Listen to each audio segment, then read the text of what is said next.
Muhammadin wa ala alihi wa sahbihi ajma'in. Baik, sebagai penutup kultum pada kesempatan pagi hari ini, kami ingin menyampaikan sebuah kisah pertobatan yang dituliskan oleh para ulama. Di antaranya ialah ditulis oleh Al-Imam Ibnu Qudamah. Di dalam kisah tersebut dikisahkan ada seseorang yang sangat bengis, sangat jahat, bahkan terkenal beliau ini adalah seorang perampok. Sampai suatu ketika dikisahkan ketika beliau sedang berdiri di sebuah tempat yang menjadi pintu masuk ke dalam desa tersebut, beliau mendengar sebuah percakapan orang yang mau masuk ke dalam desa tersebut. Percakapannya sederhana, mereka bilang hati-hati kalau lewat jalan ini karena ada orang yang sangat jahat yang bernama Fudail bin Iyad.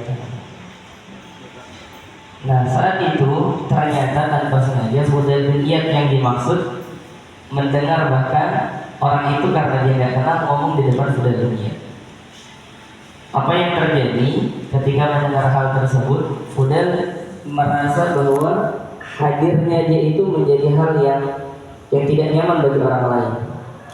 Kemudian dia terkaget-kaget bahwa sebegitu menakutkannya dirinya dan mengganggunya dia di hadapan orang yang banyak. Maka saat itu ada beberapa riwayat yang mengatakan Fudail kemudian menjamu kafilah yang tadinya lewat tadi, kemudian memberikan mereka makanan. Dan ketika pulang, ini yang menjadi poinnya, mudah-mudahan bisa kita sama-sama renungi. Ketika dia pulang untuk mencari makanan untuk ternak kafilah yang lewat tadi, dia mendengar sebuah ayat di dalam Al-Quran. Ayat yang dimaksud ialah surah Al-Hadid, surat ke-57, akhir daripada juz ke-27. Allah berfirman, alam ya'ni lil ladzina amanu an takhsha'a qulubuhum li dzikrillah wa ma nazala minal haqq wa la yakunu kal ladzina utul kitaba min qablu fa tala 'alaihimul amadu fa qasat qulubuhum wa katsirun minhum fasiqun.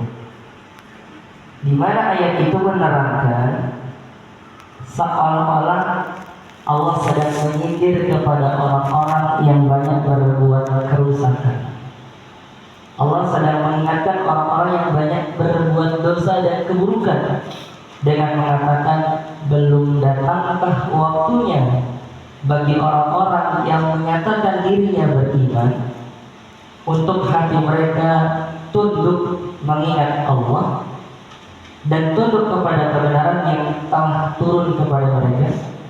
Dan janganlah mereka seperti orang-orang yang sebelumnya telah diturunkan Alkitab kepadanya, kitab-kitab petunjuk. Kalau kita di Islam Allah turunkan Al-Quran, di umat yang lain ada Zabur, Injil dan seterusnya.